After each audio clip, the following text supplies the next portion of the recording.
Thank you. It's great to be here, and I absolutely love working with Talley. She's you know, as the trajectory and the longevity of my artistic life goes, like she's somebody that I connected with at an early kind of stage in my development, and I really value her as a human being. As I respect her and her love and passion for the arts, and so I'm extremely grateful to be a part of, you know, what she does and her vision. And she's always somebody I can also talk to. Like if I'm feeling something, a question in my studio, I can call Talley because I know that she'll speak to me honestly, and I really respect her opinion. So it's a really important relationship, you know, for an artist to have. So thank you. Yes, and so to start, so the work really comes out of obsession. My dad is a physicist. He studies kind of quantum mechanics, so the really little small stuff.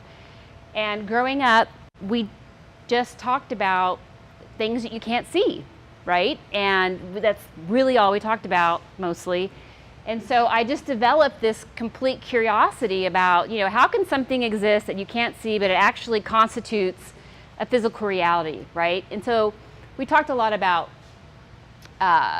subatomic phenomena, you know, and like there's a one theory, you know, you can break things down, they get smaller and smaller and smaller, and there's other theories that you break it down a certain level and then, you know, there's a certain kind of substance there. But it really always intrigued me. It was always in the back of my mind, and I was always thinking about that, asking questions and reading books.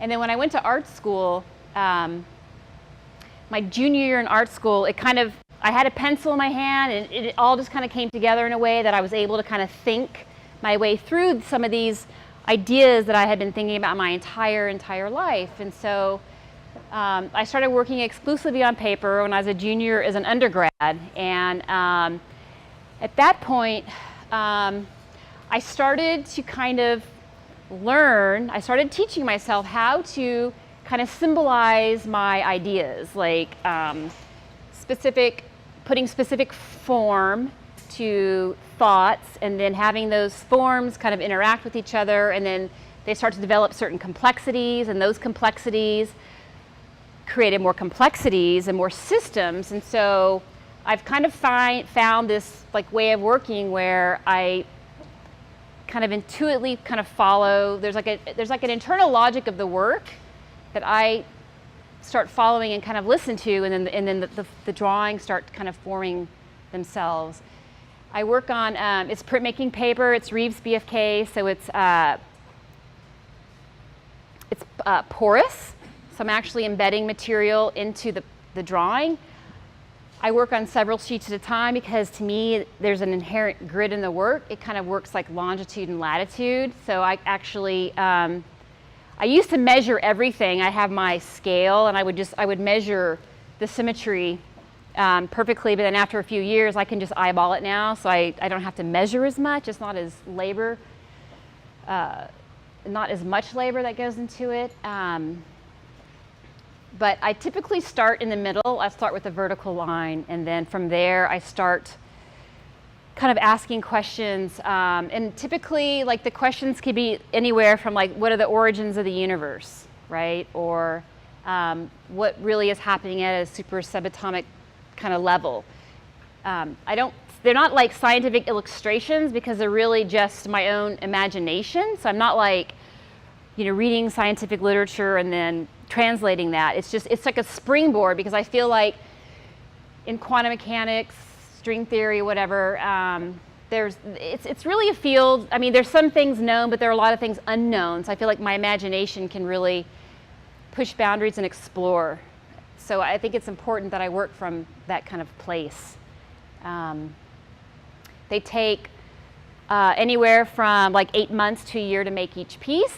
I go through an incredible amount of changes. I don't make sketches beforehand, or I don't map it out. I don't know what I'm doing. It's really something that occurs as I'm drawing. The inquiry happens as I work.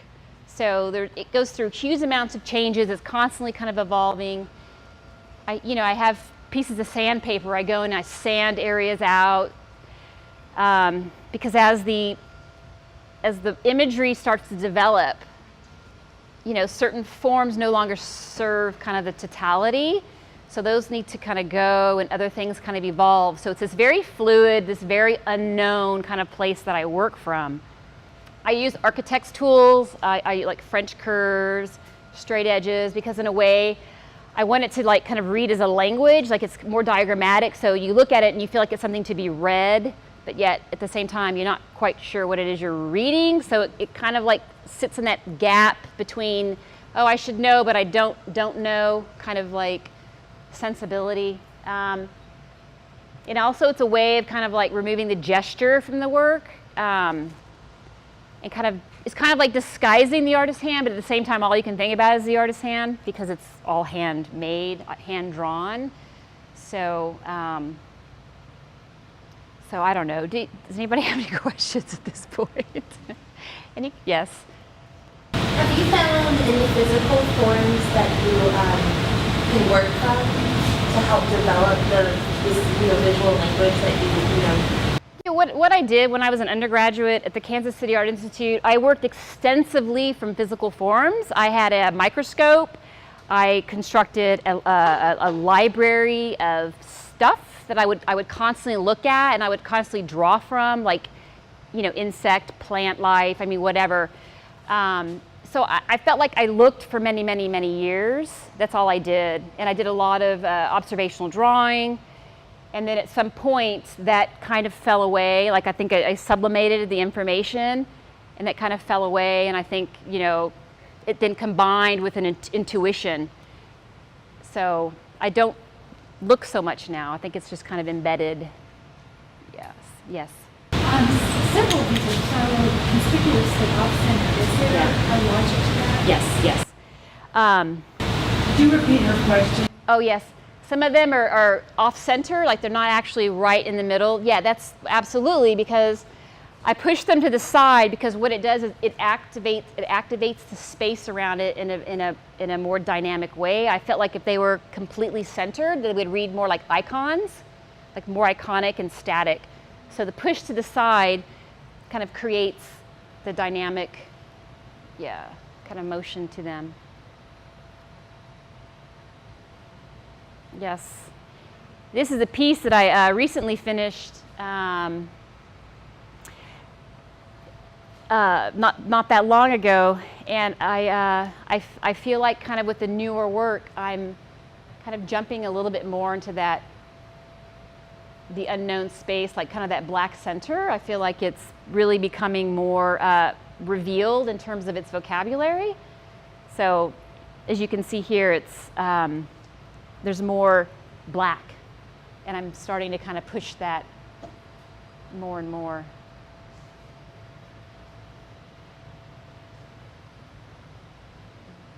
Amy, thank you. Thank you.